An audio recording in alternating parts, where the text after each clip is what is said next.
So, we've seen that Kant is, if anything, a methodological philosopher. But he's a methodological philosopher because he wants to look at this broader project that he's working on, the transcendental critique of the possibilities of mental life, right? What is it that thinking can do in all its different dimensions? And for us, what we want to look at are the dimensions that he explores when he considers the possibility of aesthetic judgments, what he calls the judgment of taste or beauty, and also questions around the sublime, as well as something we don't look at as much because we're working primarily on aesthetics, but also questions around purpose, what's called teleology in philosophy. Anyway, he investigates this by applying his methodology in terms of what he calls four moments. And these four moments are not exactly moments in the way that we think of it, like, 1232, 154, 645, and 851. It's nothing like that exactly. They're not temporal moments that you can mark out on a clock. When he talks about moments, he's talking more about dimensions of consideration, right? Remember, he's trying to think about the way in which we construct concepts. What's the way in which concepts can be used to look at themselves and their own assembly? That's what he's working on. That's why the methodology is there. And so these four moments are four dimensions in that construction process. That's what they are. Four dimensions, for a series of four dimensions in the construction of concepts around aesthetics. What are these four moments, dimensions of construction? Well, again, methodology, he's going to use this in this basic form in all of his philosophy, but they are quality, quantity, relation, and modality. Again, okay, great, what's that mean? Well, let me start with the first, quality. What is the dimension of quality that he's concerned with in matters of judgments of taste? And what he seems to mean by quality is how it is that a feeling or sentiment is what it is in the mind. How is it that it's held the way it is in the mind? What's its quality, right? Well, the quality that Kant observes about aesthetics and about taste and beauty specifically is that it has this strange propensity for being, on one hand, subjective, but on the other hand, universal. What do I mean by that? What does Kant mean by that? Well, obviously it's subjective. We know that when we say something is beautiful, or some aspect of beautiful, pretty, moving, stirring, whatever, that it's something that I find beautiful or I find pretty or stirring, right? It's a subjective experience, and we know that that's how it exists. We don't mean it in the way that we would say, I don't know, talk about a car weighing 2,100 pounds or something like that.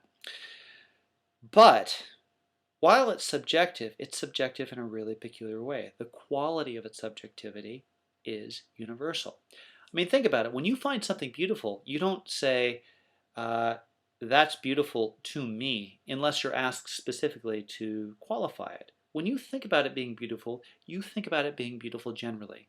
Its quality is subjective, but universally so. And this is significant to the way in which the aesthetic dimensions of art and really our own reflection work for Kant. Now, next question I suppose is, well, why?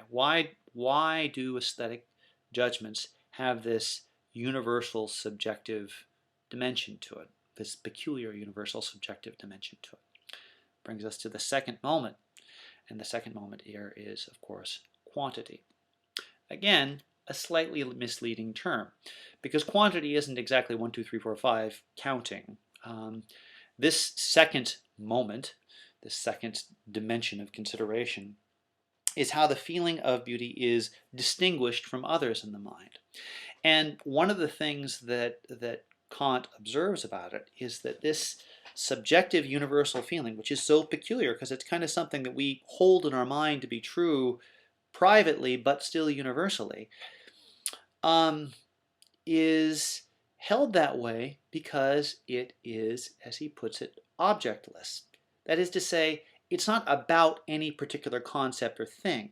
It more has to do with a sense that pervades through all other objects or through all other things.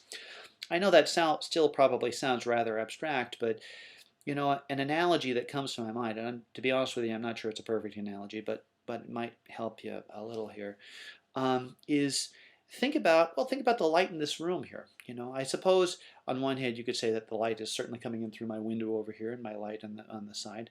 But in order for the light to illuminate, it doesn't just stop at one place. It has to illuminate throughout the room. It's everywhere and nowhere at once. And that's how it illuminates. Well, think of beauty as being like the light, and thinking of all the objects in the room, including yours truly here, as being concepts, as being things that have the illuminative texture that they do because the light pervades through them. Well, just the same, if you ask how it is that things can seem beautiful and have the dimension and texture of beauty that they do in the realm of consciousness for Kant that they do precisely because they don't have any one object. They pervade through the whole of it, albeit privately, and illuminate all the different parts. This brings us to the third moment in the judgment of taste and aesthetic judgments overall, the moment of relation.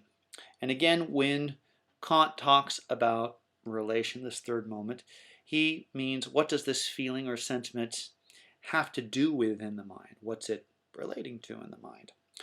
Well, the interesting thing about this, and indeed this is really where Kant begins to connect beauty and taste into art, at least it's going to be pivotal with that, is that this third moment, this moment of relation, fits in because it creates the possibility of its own purpose. Most other objects, most other things that are held in the mind are what they are by virtue of the fact that they have some sort of direction, some sort of focus, some sort of way in which they relate to other things. You know, at least we can conceptually connect them to that. That's certainly true with the sciences. We observe things, even basic things like gravity, working with upon one object to another. And I don't mean purpose in the big grand sense of purpose. I just mean that they direct objects towards some particular end. But the thing about the beautiful in our own private experience is that in being what it is, it generates itself. It is a, as he puts it, purposive purposelessness. This is what it is about beauty. It generates its own purpose purposelessly, right? It generates its own objects objectlessly. The light in this room is what it is objectlessly. It is an object that illuminates itself by being itself and sort of generates its own visual reality. So it is, to push that analogy maybe a little farther than it should go, with beauty and with this subjective universal experience of beauty. This brings us to the last moment in Kant's judgments of taste and aesthetic judgments overall. How does one arrive at it? How does one arrive at this purposive purposelessness, this sense of beauty, this meaningfulness that works through itself? And again, we have something that is, I think, really rather ingenious, if a bit obtuse as far as Kant's thinking goes. There's a way in which this beauty is arrived at through a free reflection upon itself. That the beauty in some sense is a way in which our senses, our ideas, reflect upon themselves, generate new and novel possibilities by virtue of being what they are, and illuminate an entire new way of being, a new dignity, a new set of possibilities, a new set of meanings, awaken a new set of desires, and illuminate all sorts of aspects of our being to us simply through our own rumination. So there is something not just lovely, but indeed wonderful about the way in which beauty works in our mind, that it is universal, that it does reflect upon itself, and it does create room for all these possibilities to be. All right, more on the sublime and the beautiful in a moment.